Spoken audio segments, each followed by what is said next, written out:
Most traders complicate their setup until they can't even follow them. My strategy is the opposite.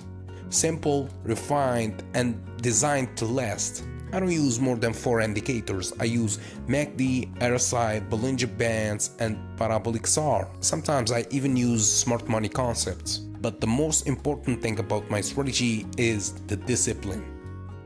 Yeah, so if you want to learn my strategy, the first episode is free at learnthestrategy.com/free. Link in the description or in the bio.